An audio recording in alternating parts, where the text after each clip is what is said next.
O presidente do Congresso, Davi Alcolumbre, decidiu manter a quebra de sigilo de Fábio Luiz Lula da Silva, o filho do presidente Lula. A medida estava sendo contestada por parlamentares governistas após a votação ter sido marcada por uma confusão. A gente vai agora, então, direto até Brasília para falar ao vivo com a repórter Gabriela Milanese, que tem mais informações sobre essa decisão. Olá, Gabriela, uma boa noite. Qual foi a justificativa do presidente do Congresso, Davi Alcolumbre?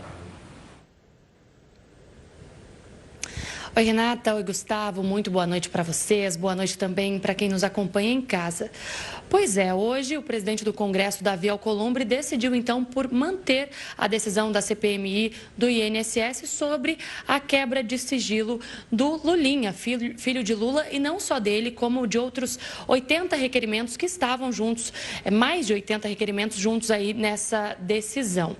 Só para a gente relembrar o que aconteceu na semana passada, quem nos acompanha vai saber que teve uma briga generalizada, uma confusão realmente dentro da sala da comissão entre parlamentares governistas e os outros parlamentares que estavam ali. Teve uma votação, então, para decidir o que ia acontecer em relação à quebra de sigilo de Lulinha.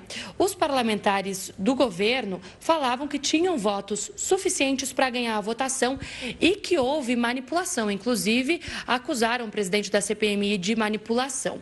Por outro lado, a presidência da CPMI disse que a votação foi favorável e foi nesse momento que começou essa discussão. Hoje, então, veio essa decisão do presidente do Congresso, Davi Alcolumbre, que manteve essa decisão sobre a quebra de sigilo do Lulinha, filho do presidente Lula. E justamente sobre isso, nós vamos falar agora com o presidente da CPMI do INSS, senador Carlos Viana, que está aqui ao meu lado. Senador, quero começar te perguntando, como é que foi a questão dessa briga, já que a gente está aqui ao vivo? Tinha votos suficientes? Não tinha? Como é que foi naquele momento? Bem, boa noite, Gabriela. Boa noite a todos que nos assistem. A questão é a seguinte, a base do governo já há muito tempo vem tentando impedir a CPMI de avançar sobre nomes importantes, especialmente ligados a políticos. E nós não podemos pegar aqueles que são operadores sem os políticos, a área política que ajudou essa gente a roubar os aposentados. Porque só foi possível que eles conseguissem bilhões de reais das pessoas pelo INSS com a ajuda de pessoas que têm acesso ao poder. Então, é nossa obrigação investigar. A base do governo vem tentando blindar não somente o filho do presidente, mas outros nomes durante esses meses todos. Na última votação de quinta-feira, o que aconteceu? Eles vieram com a estratégia de tentar derrubar todos os 86 requerimentos e vieram usando o regimento. Primeiro pediram uma votação em bloco. Eu, como presidente, fui obrigado a colocar. Foi feita a votação nominal, 31 parlamentares votaram, 18 a favor do governo, 12 pela oposição e o presidente que não vota, 31. Quando veio a votação específica da pauta, foi uma votação simbólica. E eu contei com muita tranquilidade, 2 vezes, 7 parlamentares em pé, e eu reafirmo, apenas 7 estavam de pé. Depois que eu proclamei o resultado, aí apareceram deputados de vários lugares, alguns levantaram e se tirou uma foto para se dizer que era 14. O painel é quem manda, isso está no regimento. Dos 31, 16 teriam que dizer que eram contra. Aí eles reclamaram que haviam 14. Se existiam 14, nem isso era suficiente. Foi exatamente o que eu falei e fui chamado de golpista, essas coisas que é natural do dia a dia, que eles gostam de colocar. Hoje, o presidente do Senado simplesmente cumpriu o que está no regimento. O que manda é o painel. Eles não votaram a favor do governo, o governo não ganhou a votação em bloco, então tinha que apresentar os votos para a derrubada da pauta, o que não aconteceu e nós aprovamos tudo. Para quem está nos assistindo em casa, os aposentados que estão nos acompanhando entenderem qual a importância de ouvir essas pessoas todas, né, que vocês estão ouvindo, a gente está acompanhando todas as semanas, mas principalmente da quebra de sigilo, se tratando do Lulinha especificamente. A gente sabe que tem toda uma questão por ser, sim, filho do presidente Lula, né, e que ele também foi citado aí na investigação da Operação Sem Desconto. Mas por que é importante a quebra de sigilo dele na prática, assim, para que o aposentado nos entenda? Olha, nós só podemos dizer que uma pessoa tem ligações com os desvios se nós tivermos testemunhas e provas materiais. Isso é básico de todo inquérito, de toda investigação. Há uma testemunha que diz que o filho do presidente Lula recebia uma mesada de R$300 mil. Todos os meses, esse dinheiro era colocado numa conta. Essa testemunha foi muito clara, hoje, inclusive, está sob sigilo. A Polícia Federal fez as investigações. Agora, nós só podemos dizer, e aqui como presidente de uma comissão parlamentar mista de inquérito, eu não posso pré-condenar ninguém. Eu não posso dizer que o senhor Fábio Luiz da Silva tem envolvimento ou não tem envolvimento sem eu ter as provas. Já que tem uma testemunha que diz que ele recebia, o ideal era quebrar o sigilo bancário para a gente fazer uma análise. Se no sigilo bancário dele, que nós vamos começar a receber, vários já começaram a chegar, ficar aprovado que houve ligação de fato com o senhor Antônio Carlos Camilo, careca do INSS, aí se torna necessário fazer a convocação. Mas antes, nós precisamos da prova. Agora, além dele, nós temos ali dezenas de pessoas que receberam milhões e milhões de reais dos aposentados e que nós estamos pedindo também os relatórios. É com essas provas que nós podemos fazer uma investigação e entregarmos à sociedade brasileira o resultado dela. Eu gosto de dizer que essa é a CPMI que mais já deu resultados. Nós temos 11 pessoas presas, o principal núcleo de quem roubou os aposentados, ele está na cadeia. Nós temos 3,5 bilhões de reais que foram apreendidos entre carros de luxo, imóveis, fazendas, aviões, tudo isso comprado com dinheiro dos aposentados e que está à disposição para voltar aos cofres públicos. Agora, nós temos que encerrar essa investigação, mas com embasamento. Daí a necessidade de quebrarmos o sigilo de quem quer que seja. De banqueiro, de gente que era porteiro, se for preciso, de piloto, de parente de político, o nosso propósito é dar respostas ao Brasil.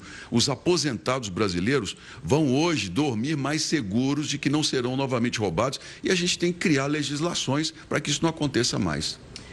Senador, anteriormente a gente estava falando da questão dos bancos, né? Qual o papel deles nesse imbróglio todo? E também queria que o senhor falasse dos próximos passos. A possibilidade, inclusive, da presidente do Palmeiras, Leila Pereira, vir para cá depor na próxima semana. Bem, a senhora Leila Pereira, que representa um dos bancos que está entre os campeões de reclamações dos aposentados, juntamente com o Banco C6, que é outro banco que, inclusive, depois da CPMI, foi retirado da Previdência, os contratos foram encerrados.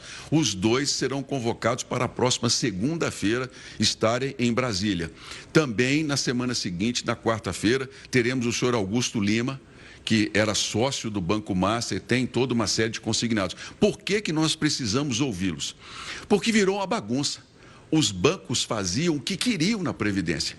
Não havia controle, não havia auditoria. Veja bem, o Banco Master tinha 310 mil contratos, 254 mil, Gabriela, sem origem.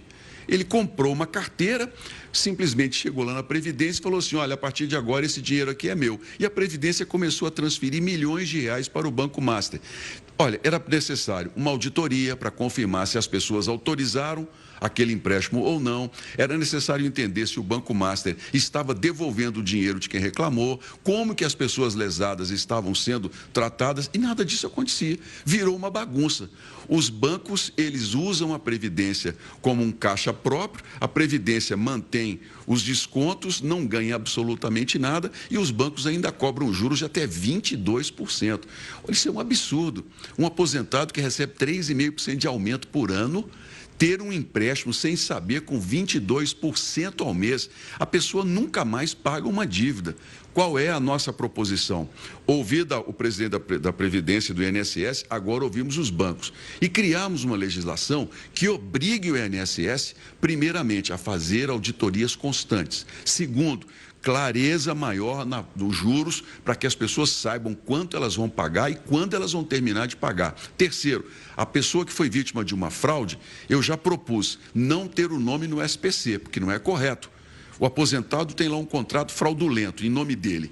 Não paga, o banco manda a pessoa, suja o nome da pessoa, isso não é certo. Então, nós temos que trazer essa responsabilidade para a legislação. Nós já avançamos muito. Hoje não tem mais desconto associativo. boa parte dos bancos que estavam com juros absurdos foram retirados da Previdência, tudo isso por conta da CPMI. Agora, nós queremos dar ao Brasil uma resposta definitiva em relação a um controle. A Previdência, ela movimenta mais de R$1 trilhão por ano.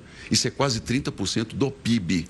Daí a fragilidade que assusta a gente. Como é que é possível tantos bancos tomarem dinheiro das pessoas sem nenhum controle? Tá certo, senador. Muito obrigada pela sua participação aqui com a gente no Jornal da Record News. E é isso, como a gente vem falando ao longo das semanas, nós vamos continuar aqui acompanhando. É claro que alguns nomes chamam mais atenção, porque como o senador bem disse, são filhos de políticos. No caso da Leila Pereira, é presidente do Palmeiras, mas muitas pessoas estão sendo ouvidas, estão sendo investigadas, as contas também estão sendo verificadas. E a CPMI deve encerrar no mês de março ainda, caso não ocorra uma nova prorrogação, deve encerrar ainda no mês de março. E aí sim a gente vai ter um relatório com tudo que foi investigado, tratado durante todas essas sessões aqui no Senado Federal. Volto com vocês aí no estúdio. Tá certo, Gabriela. Obrigado pelas informações. Uma ótima noite e até amanhã.